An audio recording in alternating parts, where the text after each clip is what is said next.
बिस्मिल्लाहिर्रहमानिर्रहीम, अस्सलाम वालेकुम। पाकिस्तान और दुनिया भर में देखने और सुनने वालों को अब्दुल कादिर का सलाम।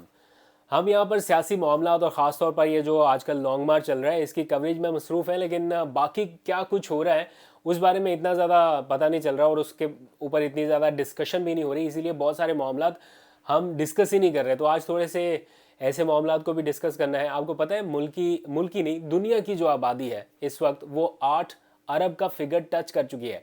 ये कहने को सुनने को बड़ा अजीब सा लगता है, लेकिन ये मुख्तलिफ ममालिक के जो नशरियाती इदारे हैं उनकी ब्रेकिंग न्यूज़ रही है कि आज के दिन ये माइलस्टोन एक तरह से अचीव हुआ है और दुनिया की जो आबादी है वो 8 अरब का फिगर टच कर चुकी है। पहले 7 बिलियन का था कि 7 अरब की आबादी है दुनिया की, लेकिन अब 8 अरब होगी और आने वाले चंद सालों में 10-12 सालों में 9 अरब तक भी पहुंच जाएगी। तो मजाक मजाक में ये सारा कुछ भी हो रहा है। इतनी आबादी होगी दुनिया की जितने हमारे मुल्क के टोटल रिज़र्व है। तो हमारे पास भी कुछ 7-8 अरब डॉलर ही रह गए हैं। जितनी तेज़ी से हमारे रिज़र्व कम हो रहे हैं ये बड़ी तशवीशनाक बात है और हम इसके ऊपर इतना ज़्यादा फोकस नहीं कर रहे। पिछले कुछ दिनों से मैं ये लॉन्ग मार्च की कवरेज में मसरूफ़, और पहले जब हम positive bright moving forward Pakistan की बात किया करते थे तो मैं आए दिन जो हमारा स्टेट बैंक है इसकी वेबसाइट चेक किया करता था और ये देखा करता था, हिसाब किताब पूरा रखता था कि हमारे पास रेमिटेंसेस कितनी आ रही हैं, हमारी एक्सपोर्ट कितनी बढ़ रही है, इंपोर्ट कितनी कम हो रही है, फिर हमारे जो ओवरसीज़ पाकिस्तानी है वो कितना पैसा पाकिस्तान भेज रहे हैं। तो मिल मिला के जो रोशन डिजिटल अकाउंट था और भी कई इनिशिएटिव्स थे, तो हमारे रिज़र्व थे बड़े अच्छे स्टेबल हो गए थे। मुझे याद है अक्टूबर 2021 में बड़ा पीक का टाइम था जब हमारे मुल्क के पास बड़ा ज़बरदस्त रिज़र्व का एक सिस्टम था। 19 अरब डॉलर के आसपास हमारे कौमी ख़जाने के रिज़र्व थे और जो कमर्शियल बैंकों के पास पैसा था वो भी अच्छा खासा था। तो मिल मिला के कोई 26-27 अरब डॉलर के आसपास हम पहुंच चुके थे। लेकिन अभी की जो सिचुएशन है, क्या आप ये जानते हैं कि ये रजीम चेंज के बाद सबसे कम तरीन सतह पर हम इन दिनों में पहुंचे हुए हैं, सबसे कम तरीन सतह पर। आपको पता है मिफ्ता इस्माइल साहब भी आए थे बीच में और उन्होंने आके कहा मैंने इतने अरब डॉलर की कमिटमेंट वहाँ से ले ली है, इतने अरब डॉलर की कमिटमेंट वहाँ से ले ली है, इतने अरब डॉलर हमें चाइना देगा, इतने अरब डॉलर हमें अमेरिका देगा। वो जो उन्होंने मिल मिला के गिनवाए वो कुछ 30 अरब डॉलर बन गए। मैं खुद सोच रहा था इतने अरब डॉलर पाकिस्तान के तो पास कभी तारीख में नहीं रहे जितने इन्होंने कमिटमेंट्स गिनवाई हैं, क्या इनको मिलेंगे भी? वो खुद चले गए हैं और 1 अरब डॉलर उनमें से पाकिस्तान नहीं आया। और 1 अरब डॉलर लेने के लिए जो IMF से हम लेते हैं या लेने के लिए हमें कितने पापड़ बेलने पड़े वो आप अंदाज़ा लगा सकते हैं। और ये बातें करके गए थे कि 30 अरब डॉलर। आप रोज़ाना टीवी देखते हैं, ज़रा एक लम्हे के लिए बताइए, मैं चले शहबाज शरीफ की हुकूमत पर तनकीद नहीं कर रहा, लेकिन रजीम चेंज के बाद के जो असरात हैं आप एक लम्हे के लिए इमेजिन करें कि क्या कोई बड़ी इन्वेस्टमेंट पाकिस्तान आई है। पहले हम जिक्र करते थे ना कि इतने डॉलर की इन्वेस्टमेंट कमिट हो गई है या कुछ ममालिक का कंसोर्शियम जो है वो मिल मिला के पाकिस्तान में इतनी इन्वेस्टमेंट कर रहा है। बहुत सारे प्रोजेक्ट्स पाइपलाइन में थे। इमरान खान साहब कभी ताजिकिस्तान का दौरा कर रहे थे, कभी रूस का दौरा कर रहे थे। कुछ ऐसे विजिट्स हो रहे थे जिनसे पाकिस्तान को बहुत कुछ मिल सकता था। अभी जो सऊदी वली अहद का दौरा मुलतवी होने पर इमरान खान पर तनकीद की जा रही है, एक्चुअली वो 20 अरब डॉलर की इन्वेस्टमेंट भी इमरान खान साहब के दौर में कमिट हुई थी, जो कि अभी इन दौरों में जाके उसके ऊपर आगे पेशरफ्त भी होना है। लेकिन जब से शहबाज शरीफ साहब की हुकूमत आई है, क्या कोई एक भी बड़ी इन्वेस्टमेंट इस लेवल की कमिट हुई है पाकिस्तान के लिए? The answer is no. Shahbaz Sharif साहब जिस किस्म की क्लाइमेट चेंज कॉन्फ्रेंसेज में जा रहे हैं उनसे पाकिस्तान को क्या मिल रहा है, सिवाय इसके कि वो एक ट्रायंगल बनता है। पाकिस्तान से उड़ते हैं उस मुल्क में जहां पर आपके जाने का कोई इतना ज़्यादा फ़ायदा पाकिस्तान को नहीं हो रहा, लेकिन उसका जो एंड होता है, जो हासिल हसूल होता है, इसकी बजाय कि हमें कोई बहुत अच्छी खबर सुनने को मिले, वो ये ब्रेकिंग न्यूज़ की शक्ल में मिलता है कि जनाब ये पहुंच गए हैं लंदन में भाई से मुशावरत के लिए। हर दूसरे चौथे विजिट का एंड जो है वो जाके लंदन में होता है और ये सारा कुछ हो रहा है आपके मेरे हमारे सबके टैक्स पेयर मनी से। तो ये इस वक्त की सिचुएशन है। मैंने कुछ फिगर्स लिख रखे हैं, अभी मैंने वेबसाइट खोली स्टेट बैंक की। मैंने कहा आपको ताज़ा तरीन में थोड़े से अदादो शुमार बता दूं और फिर बताऊं कि क्यों ये ख़तरे की घंटी बज रही है और क्यों हमारे मुल्क के रिज़र्व इस कदर लोएस्ट लेवल पर चले गए। मैं अक्सर एग्जांपल देता हूं, एलॉन मस्क ने जो ट्विटर खरीदा 44 बिलियन डॉलर की, उसने सिर्फ एक एप्लीकेशन खरीदी। और हमारे यहाँ वेल्थ क्रिएशन का ये हाल है कि मुल्क का टोटल रिजर्व 7 अरब डॉलर पे खड़ा है। मतलब कोई सोचने की बात है कि हम ये कहाँ पर खड़े हैं। एक एप्लीकेशन किसी ने बना के 44 बिलियन डॉलर की सेल कर दी, किसी ने खरीद ली और हमारे नौजवानों को कहाँ पर ला कर खड़ा किया हुआ है। मतलब हमें कोई सिमत नहीं नज़र आ रही कि हम किस तरह से आगे बढ़े। मल्टी नेशनल कंपनियां पाकिस्तान में नहीं है, उसके लिए कोई उस तरह से एफर्ट नहीं हो रही। ये नौजवान जो इतनी बड़ी तादाद में 23 करोड़ की आबादी है और वेल्थ क्रिएशन का एक भी मंसूबा इस वक्त जेरे गौर नहीं है। एट द मोमेंट जब मैं आपसे बात कर रहा हूं, हमारे मुल्क के लिए वेल्थ क्रिएशन का कोई जिक्र भी नहीं करता। ये टर्म भी मैंने सिर्फ इमरान खान साहब से सुनी कि वेल्थ क्रिएशन के लिए कुछ किया जाना चाहिए। तो अपने मुल्क के जो वसाइल हैं उनको हम रोएकाल ला नहीं रहे। आज की आप अगर वेबसाइट्स खोलें कारोबारी मामलात के हवाले से, मैं डिसअपॉइंट नहीं आपको करना चाहता, लेकिन एक लम्हे के लिए अगर आप वेबसाइट्स खोलें, हमें कोई एलएनजी देने के लिए तैयार नहीं है।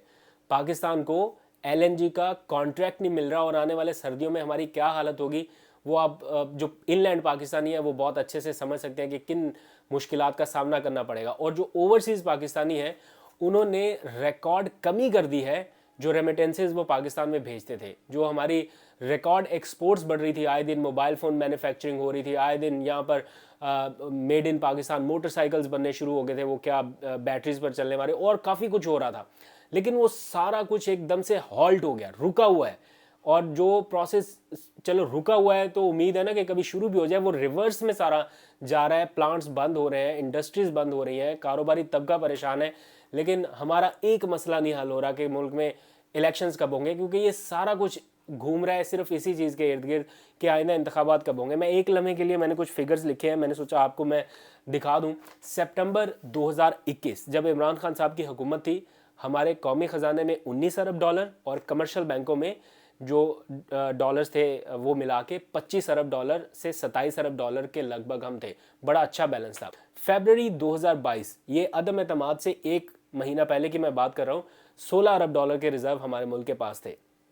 फिर मार्च 2022 जब ये पॉलिटिकल इंस्टेबिलिटी का अमल शुरू हुआ, जब ये बातें गर्दिश करने लग गई कि जनाब वोट ऑफ कॉन्फिडेंस आएगी, और फिर इमरान खान साहब को भी कुछ फैसले, मुश्किल फैसले ऐसे लेने पड़े। आपको पता पेट्रोल की कीमत से मुतालिक और भी बहुत सारी चीज़ें। हमारे मुल्क के जो रिज़र्व थे वो मार्च में ही इतनी तेज़ी से गिर के सिर्फ 11 अरब डॉलर के लगभग रह गए थे। और उसके बाद से अभी लेटेस्ट जो अक्टूबर 2022 गुजरा है उसमें हमारे मुल्क के रिज़र्व कम तरीन सतह पर, ये पिछले कुछ 4-5 सालों की कम तरीन सतह पर रहे, और ये सिर्फ 7 अरब डॉलर से थोड़ा सा ऊपर है, थोड़ा सा। तो हम इतने टाइम से 7 अरब डॉलर से ऊपर ही नहीं जा रहे। इतनी तेज़ी से हर हफ्ते हमारे मिलियंस ऑफ डॉलर्स के हिसाब से हमारे रिजर्व गिर रहे हैं, और इस बारे में कोई फिक्रमंद नहीं है। ये सबसे अहम इशू है कि कोई फिक्रमंद नहीं है और सबको पड़ी हुई है सिर्फ एक चीज़, तकर्री, अपॉइंटमेंट, ये कब होगी। सारी हमारे मुल्क की सियासत, सारा हमारा मुल्क का निज़ाम सिर्फ एक अपॉइंटमेंट पे रुका हुआ है।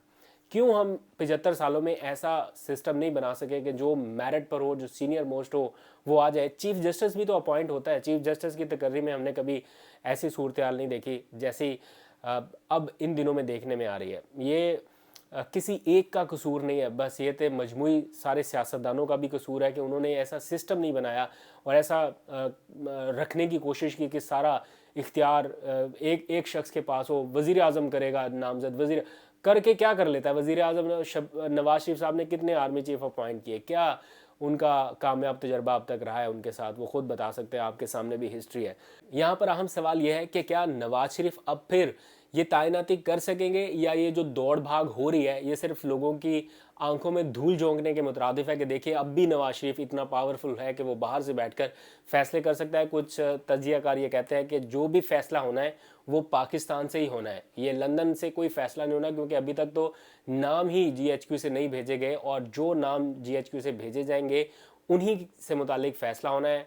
ये जो कुछ भी आपको बाहर से अभी नज़र आ रहा है वो दर हकीकत वैसा नहीं है जैसा दिखाया जा रहा है। वो एक और किस्म का मोमेंटम बनाने की कोशिश हो रही है।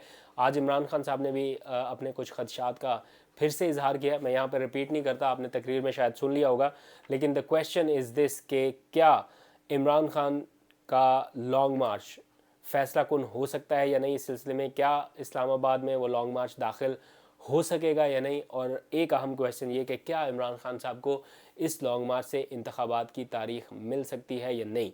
ये बड़े अहम क्वेश्चन है। इमरान खान साहब का मार्च अब 3 طرف سے اسلام آباد کی طرف رخ کر رہا ہے. پہلے لانگ مارچ 2 طرف سے چل رہا تھا, یعنی یہاں جی ٹی روڈ سے جہاں سے میں کور کر رہا ہوں شاہ محمود قریشی صاحب کی صدارت میں, اور پھر ایک لانگ مارچ اسد عمر کی قیادت میں دوسرے سائڈ سے چل رہا تھا, وہ ٹوبا ٹیک سنگھ, فیصل آباد اور آج چنیوٹ میں پہنچا. اور اب تیسرا مارچ بھی چل پڑا ہے. ایک تو کے پی کے سے چلا تھا, اور اب یہی کے پی کے سے ہی جو تیسرا بڑا قافلہ ہے وہ مراد سعید اور وزیر اعلیٰ خیبر پختونخوا کی ایک طرح سے کہہ لیجئے کہ صدارت میں چل پڑا ہے. اور آج کے تازہ ترین ویژولز بھی مجھے موصول ہوئے اور ان کو دیکھ کر بھی لگ رہا ہے کہ قافلہ بڑا ہے. اور اب عمران خان صاحب بھی یہ جان چکے ہیں کہ بات چیت سے اب معاملہ حل نہیں ہو رہا, ڈیڈ لاک ہے اور بہت سویر قسم کا ڈیڈ لاک ہے. اس لیے اب عوامی دباؤ ہی آخری حل ہے, یہی کام آ سکتا ہے. اس لیے ہر طرف سے اسلام آباد کی طرف قافلے پہنچیں گے, اور مجھے لگتا ہے کہ اب تھوڑا سا اگریسو گیئر لگانے کا وقت آ گیا ہے. اگر عمران خان صاحب کو اپنی موومنٹ کامیاب کرنی ہے تو اب یہ اس طرح کی پالیسی نہیں کہ ایک شہر میں بس جلسہ کر لیا پھر اگلے شہر میں جلسہ کر لیا, اس سے وہ مومنٹم شاید ٹوٹ رہا ہے. میں نے دیکھا لالا موسیٰ میں تھوڑے کم لوگ تھے, پھر آج جہاں پر میں تھا یہ سرائے عالمگیر میں, یہاں پر بھی تھوڑے سے کم لوگ میں نے دیکھے, بہت زیادہ بڑی تعداد میں نہیں دیکھا, آلدو کہ لوگ آ رہے ہیں.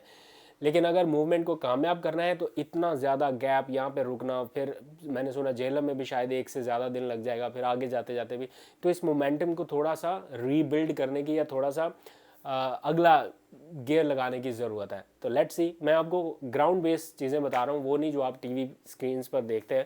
گراؤنڈ پر رہتے ہوئے میں آپ کو بالکل ٹھیک فیکچوئل بات بتا رہا ہوں, اور میں یہی چاہتا ہوں کہ میں آپ سے بالکل آنیسٹ اوپینین اپنی شیئر کروں جو آپ کے مطلب آپ کے مائنڈ کو کلیئر رکھ سکے. تو دیکھتے ہیں کب اسلام آباد پہنچتا ہے اور کیا ہوتا ہے. بہرحال صورتحال تھوڑی اچھی نہیں ہے ملکی معاملات کے حوالے سے. کل کیا ہوتا ہے وہ کل اپڈیٹ کروں گا آپ کو. آج تک کے لیے اتنا, اپنا بہت سا خیال رکھیے. خدا حافظ.